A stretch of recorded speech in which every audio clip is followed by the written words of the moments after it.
Oh my gosh. Man. It's one of those, I keep looking at my week next week and people keep asking me like if I'm free. And in my brain, I'm like, I know I have pockets of free time, but because like 3 of the days are in Charleston, I'm like, we have no free time. But we always end up like having so much free time in Charleston that's not around meals. It's not around meals or like seeing people. Yeah, and we like watched all of Dopesick in Charleston. Well, almost all of Dopesick in Charleston. So like we have time to work in the hotel. But no, I know. I'm always just like I'm out for all next week. I'm out all next week. That's not. I have nothing. That's not true. That's not true at all. Why we do this? We are currently miraculously free for breakfast on Monday morning, so biscuits might need to happen in Park Circle. Not Park Circle, Nexton. In Nexton, yeah, we'll go to Vicious Biscuit and get biscuits this like literally this big. Yes, and they have a butter bar. I know. Like, I need bring to see on this place. More establishments that have butter bars. I just need to go to this place. Yeah, absolutely. And there's also booze, which is like exciting for brunch. But I have like a brunchy cocktail. And then go and hang out in Emery's class at 11. Super profesh. Do empathy exercises with a classroom full of college students who have potentially never heard of things like menstrual inequality before. So Monday should be a time. It's going to be so much fun. I love making young boys uncomfortable talking about periods. It's truly a highlight of our lives. I just do. I love it.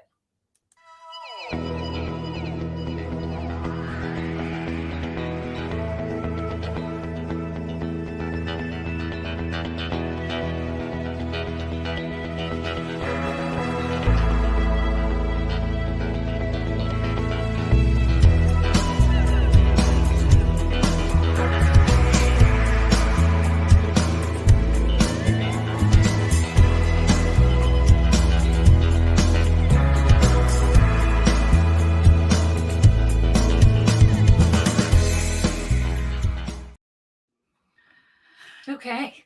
Happy International Women's Day, everybody. Welcome to the Good Doctors Diagnose Live, in which we are ironically talking about a man. But it actually works really well because on International Women's Day, it's a great time to talk about toxic masculinity and how it is screwing us all. So it actually fits pretty well, believe it or not. Oh my God, no, it does. But it just reminds me of, because in Colonizers World Tour, we covered Ireland this month. We're covering, and it's premiering this week instead of next week on actual St. Patrick's Day. It's like we don't know what calendars are anymore, folks. Like we had an International Women's Day post today, but when we were planning this GDD, nope. But next week's GDD will be about St. Patrick's Day. So one thing this month will happen in a timely fashion. Also, the Welcome to My World that will debut on March 19th is our amazingly wise friend, Dr. Therese Cullen, who is the preeminent expert, at least in our lives, and we believe in totality, expert on the person of St. Patrick and his impact and his legacy and everything else. So if you have ever bought a shamrock, I would implore you to watch this video and learn about the symbolism and the history and everything else around it. So once again, that's March 19th. And we next week on the 15th, will be talking about Irish versus Irish versus diaspora versus media versus everything. We'll be talking about all things Ireland and all things St. Patrick's Day next Tuesday. But today, it's not that day. Guys, we got to talk about ye. But before we do that, let's head to those empathy exercises. The first one is mine. It is yours. I am so excited about this. We will be planning a road trip / plane trip to Portland, Oregon. Jay is coming. She already told me on Instagram. So that's really exciting. Yes. There's a bar opening in Portland, Oregon called The Sports Bra, which is just incredible name. And from what people can tell, it will be the very first woman-owned sports bar in the world. It never occurred to me that this was another barrier we needed to cross. But of course, why would there be woman-owned sports bars? Like, why would there be? So like this is the glass. What can we call it? Like the glass bar stool or something instead of the glass ceiling? Yeah, like the pint glass ceiling. The pint glass ceiling. Yes. She's shattering the pint glass ceiling. We're very excited about it. Yeah. And the she that we are talking about, by the way, is a woman named Jenny Nugent, who is 42. She's played basketball her whole life, and now she will be owning a sports bar, which makes us very excited. Obviously, if she has some sort of like, if those stickers are available on the internet, we will be purchasing them. Hells yes. The next one is also from me, and it is from the Globe and Mail. So this is from Canada, but it is also the Associated Press. So everybody, if you remember, sometime in 2021, the estate of Dr. Seuss pulled several of his books that were fine at the time, and we know more now, and now they're not fine. This didn't affect any of the super famous ones. The most famous one that it affected is this one shown in the picture, which is And to Think That I Saw It on Mulberry Street, which some of us have heard of and maybe like 4 people have read. It's certainly not like a classic in high rotation. No. There's a lot of pearl clutching over this, but the estate was very clear. We're not taking away any of the ones that are beloved, but we are taking ones that don't work anymore. And what they've done, and I've been wondering, like, what are they going to do instead? And here's the decision, and I love it so much. They are putting out a call, the estate of Dr. Seuss, for an inclusive group of up-and-coming authors and artists that will be published under their publishing house.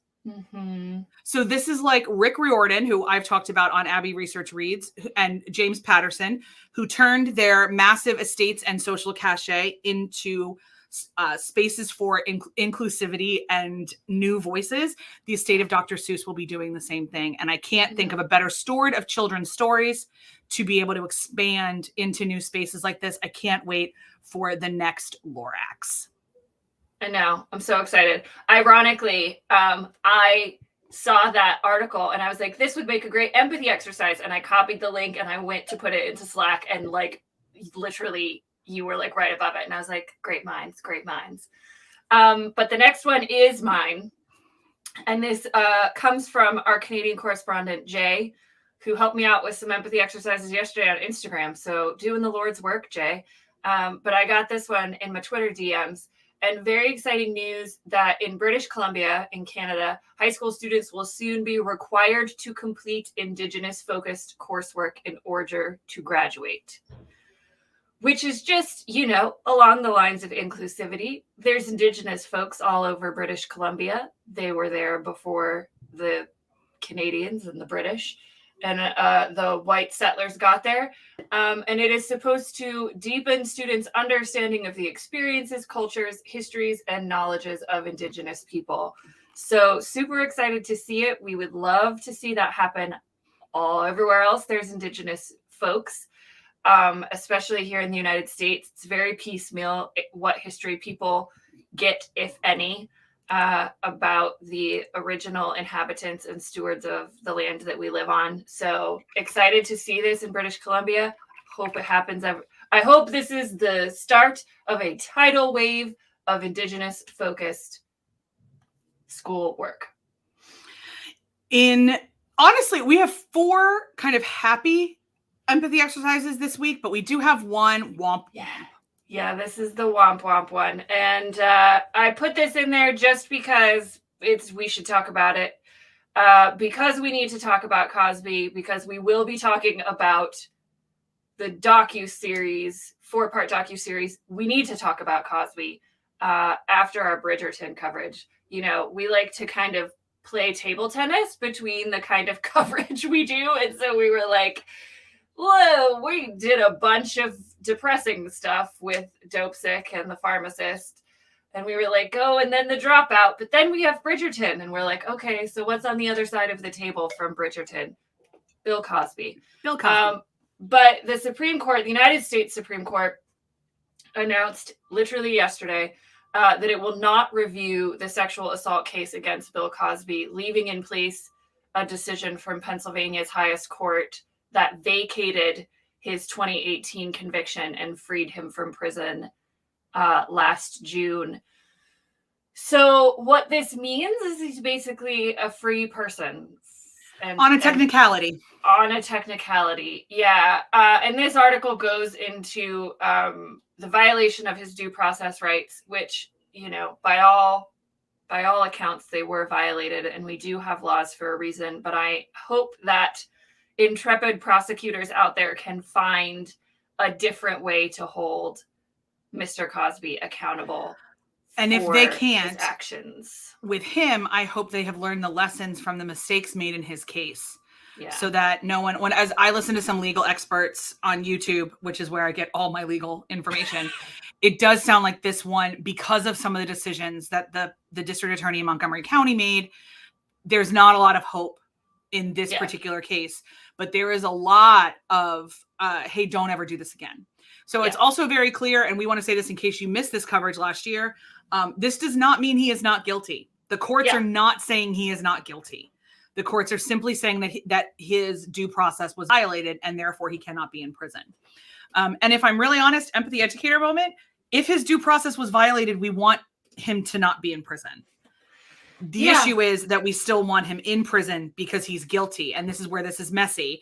But I don't, and like Dr. Aaron said, I just want to highlight it for our international viewers. We like due process here in the States. We very rarely actually give it to people. And so we really should guard it as best we can.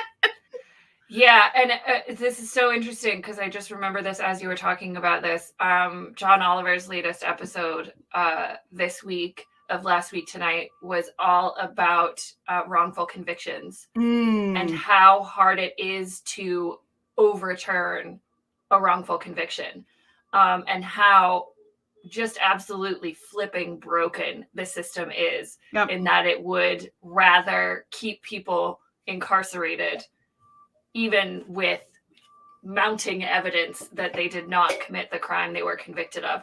So there, due process worked in this case. And we do believe that law is very important for a lot of reasons. But yeah, I hope we learn something from this. I hope certainly as a culture, we're able to hold Mr. Cosby more accountable. There are rumors that he is going to go on like a farewell stand-up tour after. Yeah, it's in there. It's towards the bottom of the article. I know. So hopefully we don't buy tickets. He wasn't funny or relevant for 3 decades. But anyway, okay, we're gonna save that for the soapbox. You know whose opinion I want on what's happening in the world right now? Bill Cosby. He was a grumpy old grandpa crank in Philly for years. I remember when Trayvon Martin was killed, he said something asinine. And all of Philly was like, sit down and shut up, grandpa. Nobody asked you. Literally nobody asked you. Yeah. All right. I don't have a good transition to this one, except that this brought us joy today. Here on International Women's Day, we found from... I think I found this on the Twitter. I can't even remember where I found this.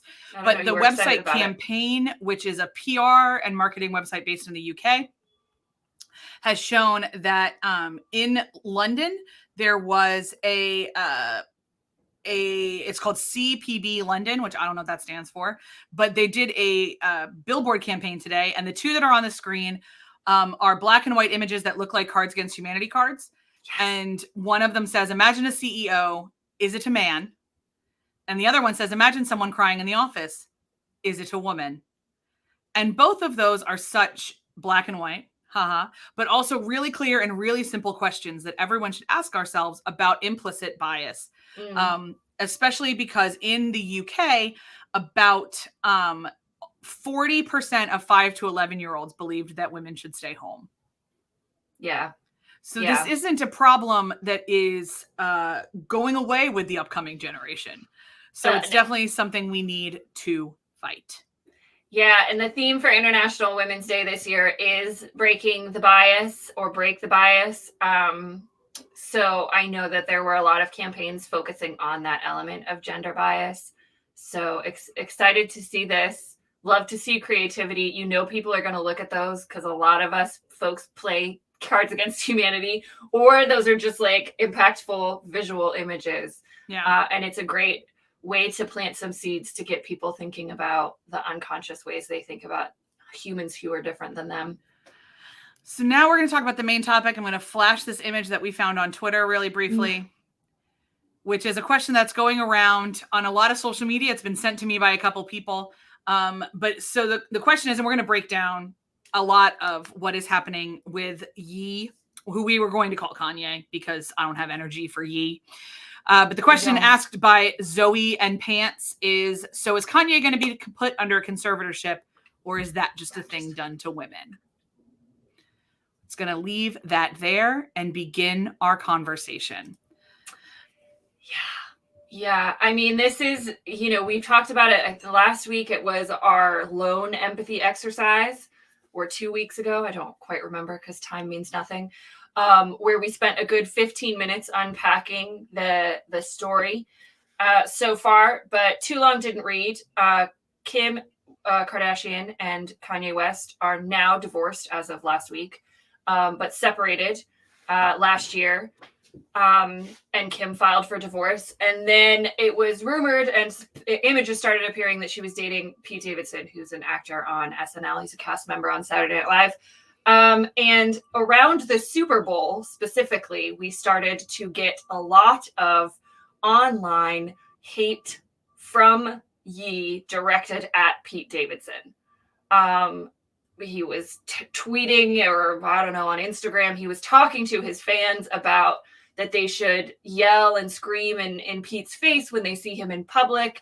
He posted some images and comments about him and Kim getting back together and missing her around Valentine's Day. And he allegedly sent her like a truck bed full of roses. And all of this stuff happened around Valentine's Day and the Super Bowl. And then we didn't hear about it for a little while. And then over the weekend, Dr. Kristen sent me the headline that it's just absolutely shocking that in Kanye West's new music video shows, I believe it's a graphic, I believe it's an animated video, but shows a person believed to be quite clearly Pete Davidson being decapitated and killed, kidnapped, decapitated, killed. And so, as we often talk about through the week, what we want to broach on our Good Doctor's Diagnose, this one seemed like a fairly obvious choice because we had already talked about it, and it is escalating at an alarming rate of online harassment. And we have a lot of concerns for Kanye West's mental state and mental health and the people around him that are facilitating this continued harassment. We also have now legitimate concerns for the health and well-being of Pete Davidson, Kim Kardashian, and the children that she has with Kanye West. So that's the Too Long Didn't Read, which was actually a little bit longer, but we could have given you an 8-hour, prelim to this. But that's the who's and the what's of what's happening. But obviously we are here because there's larger cultural issues at play that we talk about frequently on our channel. So let's break down what's going on with this little old issue of toxic masculinity, Kristen. So really briefly, in other ways and means that we talk about masculinity, we tend to shy away from the word toxic because obviously it is an aggressive word. People who identify masculinity as an important part of their identity don't like the phrase toxic masculinity. Jackson Katz and some other really, really popular and well-learned and well-read researchers into masculinity talk about shallow or narrow masculinity. All of that is completely true. What Kanye West is doing is toxic masculinity because it definitely still exists. Here's how we even beyond he is making music videos about decapitating his ex-wife's boyfriend. The core argument that his fans are believing and that he keeps giving is that he is doing this to protect his family.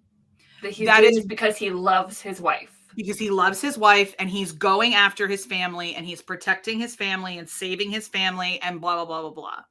Yeah. That is a core element of this idea of toxic masculinity, that violence is part of what it means to be a man. Some of the other elements of shallow, just so let's clarify this, are things like where men are not taught, are not socialized to engage with their emotions. Or they're not socialized to believe in vulnerability, or they're not, all the there's certain activities that are culturally accepted as masculine and activities that aren't. So men and boys are supposed to play sports, but not do crafts or like to dress up or all these kinds of things. It's the way that our culture defines masculinity in a very narrow way in terms of what it means to be masculine and what it means to not be masculine. But I'm not entirely sure if the masculinity researchers would go with us on this, but we feel pretty strongly that when it crosses over into violence is when it becomes toxic.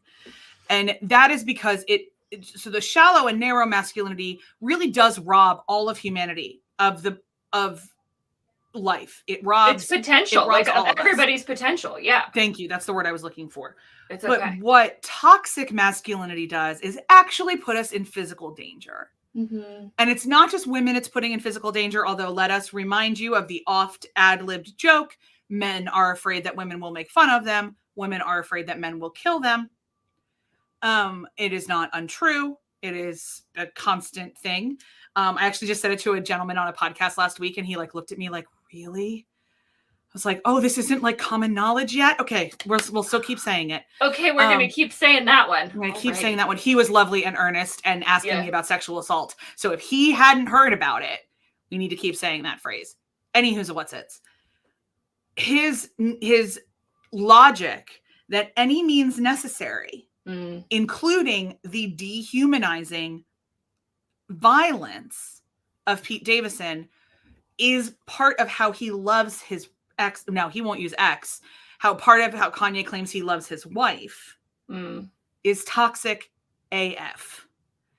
Yeah. And he didn't get it from nowhere. Exactly. And I think, that's why we talk about these cultural ideas and concepts so much, because we don't ever frame them within our culture that they come from our culture. We always say we have all these phrases, boys will be boys don't cry, be a man about it. All of these phrases reinforce this narrow and at times toxic masculinity in a way that's harmful to men, women, anybody, anywhere on any gender spectrum or sexuality spectrum. But, a big part of this is naming it and unpacking it, because people don't realize, and especially that we're framing this within kind of our schadenfreude of famous people. It's really easy to individualize the actions of Ye here and say, oh, well, this is Ye. He's just crazy. Yeah. He's unstable. He's always been like this. And if we individualize his actions, then we can't talk about the collective toxic masculinity that kind of perpetuates this. And I know one of the first things we said to each other back and forth, on Twitter or whatever, when you sent me that, I was like, why did the people around him let him make that movie, let him make that film? And as we talked about it, we were like, I don't know them. I mean, he's a very powerful person, so he could have just made it whatever he wanted. But somebody did that animation. I don't think it was Ye. But we could also imagine a scenario in which the people around him agree with him. Because that's one of the things about purity culture that we all live in, is that women always need to be protected. That women have no innate agency. And especially because we've talked about this with Kanye, and I think this is particularly true for Kim Kardashian and a lot of men, because she rose to fame on her body. She did. No shame, but she did. Mm-hmm. It is very easy for people to dehumanize her and to treat her entirely as an object. Mm-hmm. And so the continual objectification of Kim, more than any of the other Kardashians, I think, the way that they're talked about. Yeah, I would say so. Leads into this. Well, obviously she's not making sound decisions. Obviously she's dumb. She's all of those things that the culture also believes about Kim Kardashian, that she's just a dumb bitch who takes her clothes off for money. And that is not, she's obviously a very astute business person.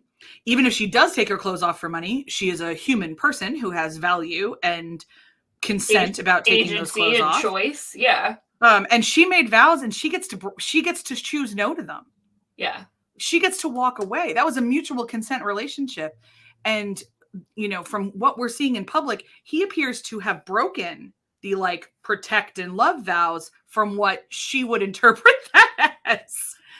Yeah. So he does not appear well. I should also say, for anyone who doesn't kind of follow this, he is famously erratic to the point where his mental health is often a punchline. Yeah. His mental health is frequently a punchline. Yeah. And so that thing we put up earlier is he's going to be put into a conservatorship. Is that only something we do to women?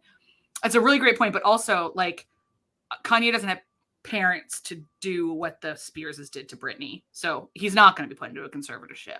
But if we really want to talk about behaviors here, what Britney was showing was a trauma response. Yeah.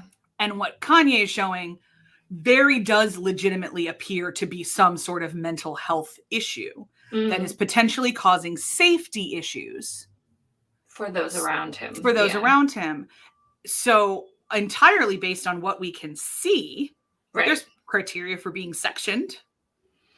Yeah, and it's a big part of, and you mentioned it already, like, you know, the part of narrow or shallow masculinity that teaches young boys and men that they're not supposed to be in touch with their emotions.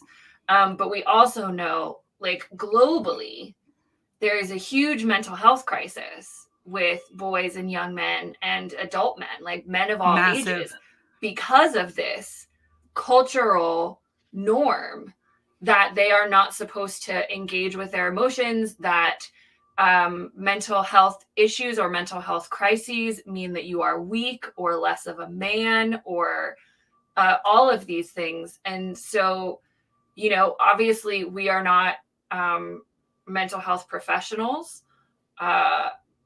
certainly in a way that we would never advocate for diagnosing another human based on their behavior in public life. But it's worth talking about that, you know, a lot of this is Kanye's decision making. But if he is possibly going through a mental health crisis or suffering from mental health issues, that is also a failure of a system and a society that has put him in this position where it's not okay to recognize it, where it's not okay to name it, where it's not okay to say, I am really upset about my marriage ending. I need help. And what we see through his very public profile is a lot of ways that we would identify as risky behavior or someone who is in a mental health crisis or situation. And I think it's so important to just name it, because it's easy, especially with reality stars. We talked about this when we talked about uncovered the This Is Paris documentary. It's real easy to judge people that are in the public that much and that appear to put themselves in the public that much because they want attention. That is the case for some people. It's more complicated for a lot of other people, including Paris Hilton. But I think when we're looking at this, we have to consider the role that we play as well as making ourselves judge and jury, making these people into jokes, when what is actually factually happening appears to be happening between these three humans. And how many kids do they have? 4 kids? I think they have 4 children, yeah. And their families, and all of this appears to be very serious. And, you know, making memes about it isn't helping the situation, because it allows us to mask what's really going on, which appears to be a very serious situation that could potentially cause harm to all the folks that are involved. And as we said 2 weeks ago, Kim Kardashian is not the only woman in America who is being stalked by somebody who is under the delusion that it is what love looks like. Yeah. Kim is not the only woman who, I mean, possibly in past, he's done this before and she believed that's what love looked like. It's possible that this is what we've talked a little bit about the really difficult trope in romance novels of pursuing. And what is the balance between pursuing and stalking? And what does that kind of look like? And how do we reframe some of how we've talked about this in the past? And it's possible that he has been, and this is maybe how he landed her, by going after her really aggressively. And maybe past Kim thought that was romantic and sexy. And now she gets to choose something different. And there are hundreds of millions of women around the world that are in similar boats, either now or have been in their lives. Many of us know the hell of not being believed when we say no. And the particular frustration and somewhat the gaslighting and the constantly being worn down and like, oh, maybe it's just easier. Yeah. Maybe if I let him back, he won't kill me. If I let him back, he won't do this. Maybe if I accept these roses, he'll calm down. Like, I just need him to calm down. With all the negotiations that, victims of intimate partner violence, be it emotional, physical, or psychological violence, go through, the calculations that they make, the sacrifices that they make to stay safe and to protect other people, very often to protect children, very often, is a part of this conversation. And I don't hear a lot of people saying, and so I know we've said it, but I want to say it again. I don't hear a lot of people saying that this is Kim's choice and she gets to make this choice. And no, I've even seen some people on Twitter tell her to dump Pete and take Kanye back. Cool. And, part of this is because she has been so objectified by society and culture, but also apparently by her ex-husband, that he has removed her from the conversation and is having this conversation with Pete Davidson. Which is very purity culture. It's very let's duel in the backyard. This is super Hamilton bullshit. This is some, like, and we often say this when we talk about cultural baggage, like, we come by it honestly. Like, it's been around for a minute. Like, we had to outlaw duels in 1820 for a reason. It's been around for a while. But this idea that his relationship with Kanye, this idea that he wants his wife back, that he wants his family back, that he's doing this out of love, he is not having a conversation directly with Kim. I mean, he is in the text messages that he shares with us. But in terms of we should not know about. We should not know about. Talk about violating consent and privacy.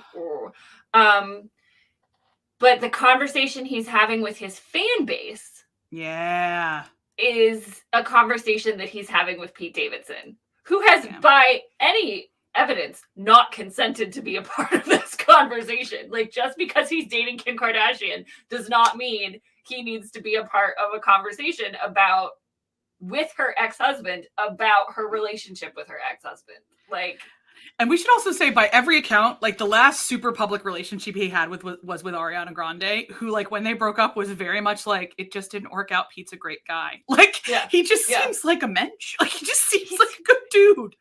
I'm happy for her. I hope they're happy, but, like, Lord, it makes me so nervous to think about where this could go, because it is still escalating. It continues to escalate. We should say that. Yeah. So some of this stuff happened on March 3rd. We're on March 8th. We have definitely not seen de-escalated behavior. Right. And his fan base is, like, I want to say rabid. I'll be honest. Like, they really believe in him and they really buy into him. And not just about this, because, like, I remember in the Miss Americana documentary, when Taylor was talking about what went down, our close personal friend Taylor Swift, that I only have to use first names. But when Taylor Swift was talking about what went down with Kanye, and the fact that even years after the incident at the VMAs, he still shouts, like, he still has his that does like a call and response with his audience at concerts. Yeah, at concerts where they shout like "fuck Taylor Swift." Like even like a couple of years ago, you know, Miss Americana is a couple of years old, and it was recent footage. So like they're rabid about like everything he wants them to be rabid about. Yeah, and there are other I mean, like Taylor Swift's fan base is not particularly docile, calm. So we're not saying that there's like a real evil in excited fan bases. No, not at all. But he rouses rabbles in a particularly troubling way, especially these days in which it's not hard to get to people. Right. It's not hard to find people. It's not hard to geotrace their phones. It's not hard. Like celebrities get doxxed all the time. Like all the time. Yeah. And I think that's for me where I would draw the line, is that he is encouraging his fans towards verbal and physical altercations with these people. Yes. It's like if you see him hit him, like has been one of the things. Yeah, like if you see him scream in his face about giving my wife back, and I'm like, she is not a doll, child. Yeah, I saw some report somewhere where there was talk about people buying like group tickets to SNL to disrupt SNL. And like, I mean, it was on Reddit. I don't think it was Kanye sanctioned. But still, like, I mean, but that's what happens. It's a conversation. That's what happens when you put those words out there. Yep. Like that. Also, I don't think you even buy SNL tickets. I think they're all lottery. So someone should have Googled. But it's like the point stands. Yeah. The point stands. It does. Very troubling. I think that's kind of what I would like to wrap up by saying is that events like this allow us to pause our own conceptions about humans. We have routinely said that there are lots of people that we routinely forget are people. Taylor was one, Paris was one, Kim was one. And we have taken this opportunity to try to recognize the humanity of Kim Kardashian in a certain way. We hope that you have too. And also the humanity of Kanye West. They are both humans with pains and baggage and beautifulness and potential and everything else. Yeah. And our deep hope is that if Kanye does need help, and this isn't performance art, he obtains that help. If he does not need it, and this is performance art, as several people have suggested, that he realizes that this isn't funny performance art, that it's not performance or art, and it's not what love looks like. And my other hope is that women that are watching this, who know what it feels like to be in Kim's shoes, are hopefully listening to those of us who are saying this isn't okay about Kim, and they can understand we're saying that for them as well. Yeah. And that they can find the wherewithal, the resources, the choice, the strategy, whatever they can do, that they can be back in control of their own person, their own relationship, and their own lives. Mm-hmm. And may we all hold space for those people who do not have choices in their relationships right now for various reasons. Yeah. And may we always be supportive of whatever measures they use to survive. Yes, ma'am. I don't have anything to add to that benediction. Well, pals, obviously we need you to do the YouTube-y things. Could you like it and subscribe it and do all the things and comment below and all the things? It would help. We're trying to build a thing here. So we're fans of talking to you and fans of, having a business. It's a both and. We'll see you next week pre-recorded because we're going to be in Charleston. So we'll see you Friday, Kristen and Aaron. We'll see you guys on Tuesday. Yeah, in the future. In the future to talk about all things Emerald Isle. And we can't wait until then. Between now and then, I'll echo that benediction that I just gave. Our hope for you is that you have control and agency and safety in your own lives. And we hold that space for all of you. As our beloved viewers. We'll see you guys next time. Take care, everybody.